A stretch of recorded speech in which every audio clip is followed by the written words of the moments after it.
Kayamkulam Murukkumoodu PMC residence അസോസിയേഷന്റെ വാർഷികത്തിന്റെയും കുടുംബസംഗമത്തിന്റെയും ഭാഗമായി പൊതുസമ്മേളനം നടന്നു. നഗരസഭാ ചെയർപേഴ്സൺ P. ശശികല ഉദ്ഘാടനം ചെയ്തു. കായംകുളം മുരുക്കുമൂട് PMC റെസിഡൻസ് അസോസിയേഷന്റെ 8ാമത് വാർഷികത്തോടും കുടുംബസംഗമത്തോടും അനുബന്ധിച്ച് 2ാം ദിവസം രാവിലെ 10 മണിക്ക് കായിക മത്സരങ്ങൾ, കുട്ടികളുടെ പാട്ട്, നൃത്തം എന്നിവ നടന്നു. ഉച്ചയ്ക്ക് 12:30 സ്നേഹവിരുന്ന് സംഘടിപ്പിച്ചു. ഇതിനുശേഷം കുട്ടികളുടെയും മുതിർന്നവരുടെയും വിവിധ കലാകായിക മത്സരങ്ങൾ നടന്നു. വൈകിട്ട് നടന്ന പൊതുസമ്മേളനം നഗരസഭാ ചെയർപേഴ്സൺ P. ശശികല ഉദ്ഘാടനം ചെയ്തു. അതുപോലെ തന്നെ കേരളത്തിലെ ഏറ്റവും നന്നായി പ്രവർത്തിക്കുന്ന ഒരു റെസിഡൻസ് അസോസിയേഷനാണെന്നുള്ള കാര്യത്തിൽ ഒരു തർക്കവുമില്ല. അപ്പം എനിക്ക് കഴിഞ്ഞ ദിവസം മീറ്റിംഗ് കൂടിയത് നമ്മൾ പത്രത്തിൽ കൂടിയൊക്കെ വായിച്ചിട്ടുണ്ടാകും. വലിച്ചെറിയൽ മുക്ത സംസ്ഥാനമാക്കി നമ്മുടെ സംസ്ഥാനത്തെ പ്രഖ്യാപിക്കാൻ പോവുകയാണ്. അതിൻ്റെ ഭാഗമായിട്ട് തന്നെ സർക്കാർ തദ്ദേശ സ്വയംഭരണ സ്ഥാപനങ്ങൾക്ക് ഒട്ടനവധി ചുമതലകളാണ് തന്നിട്ടുള്ളത്.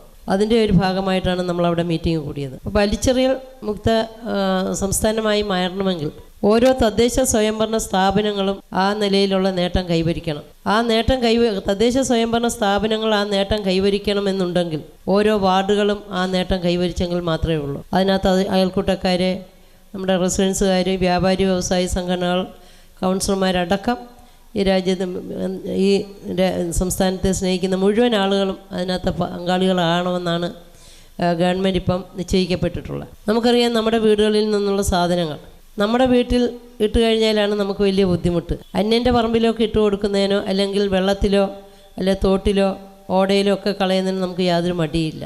അവനവൻ ഉൽപ്പാദിപ്പിക്കുന്ന മാലിന്യം അവനവൻ തന്നെയാണ് നിർമ്മാർജ്ജനം ചെയ്യേണ്ടത്.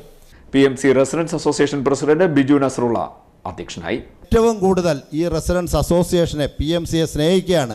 ഞങ്ങൾ കേരളത്തിൽ വെച്ച് ഏറ്റവും വലിയ റെസിഡൻസ് അസോസിയേഷൻ, 836 കുടുംബമുള്ള കേരളത്തിൽ ഒരൊറ്റ റെസിഡൻസ് അസോസിയേഷൻ ഇല്ലെന്ന് ഞാനിവിടെ നിന്നുകൊണ്ട് വെല്ലുവിളിച്ചുകൊണ്ട് പറയുന്നു. ആർക്കെങ്കിലും നിഷേധിക്കാമെങ്കിൽ നിഷേധിച്ചോ. ഞങ്ങൾ ഇവിടുത്തെ ഈ മുരിക്കുമൂട്ടിലെ കേരളത്തിലെ തന്നെ ഏറ്റവും വലിയ റെസിഡൻസ് അസോസിയേഷനാണ്. ബഹുമാനപ്പെട്ട DYSP അദ്ദേഹം ഞങ്ങൾക്ക് എല്ലാ റെസിഡൻസിനും കൊടുക്കുന്നതിനേക്കാൾ കൂടുതൽ പരിഗണന ഞങ്ങൾക്ക് തരണം. കായംകുളം നഗരസഭയുടെ ബഹുമാന്യായ ചെയർപേഴ്സൺ കായംകുളത്ത് പരിപാടി നടക്കുമ്പോൾ ഞങ്ങളെ ചില കാര്യത്തിന് മറന്നു പോകുന്നുണ്ട്.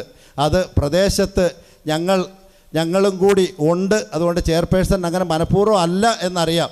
എങ്കിൽ ഞങ്ങളെയും കൂടി ഇതിനകത്ത് ഉൾപ്പെടുത്തി ഞങ്ങളെ എല്ലാ കാര്യങ്ങളും അറിയിച്ച് ഞങ്ങളെ മുന്നോട്ട് കൊണ്ടുപോകണം. DYSP അദ്ദേഹം ഏറ്റിട്ടുണ്ട്. കായംകുളം DYSP ബാബുക്കുട്ടൻ മുഖ്യാതിഥിയായി പങ്കെടുത്തു. സമ്മാനദാനവും നിർവഹിച്ചു. ചികിത്സാ സഹായ വിതരണം മുജീബ് റഹ്മാൻ നിർവഹിച്ചു. തുടർന്ന് അസോസിയേഷൻ അംഗങ്ങളിൽ ഏറ്റവും മുതിർന്ന അംഗമായ മുൻ നഗരസഭാ ചെയർമാൻ കൂടിയായ K. നാരായണൻ, ജാനമ്മ ശാന്തമംഗലം എന്നിവരെ ആദരിച്ചു. ചടങ്ങിൽ association vice president Jayaprasad, holy trinity school manager Jose K. Varghese, association treasurer KP Jayamohan, programme committee chairman Sreeranjan, Sarada Thankappan തുടങ്ങിയവർ പങ്കെടുത്തു. ഇതിനുശേഷം അമ്പലപ്പുഴ സാരഥിയുടെ നാടകം നടന്നു. CDNet news, Kayamkulam.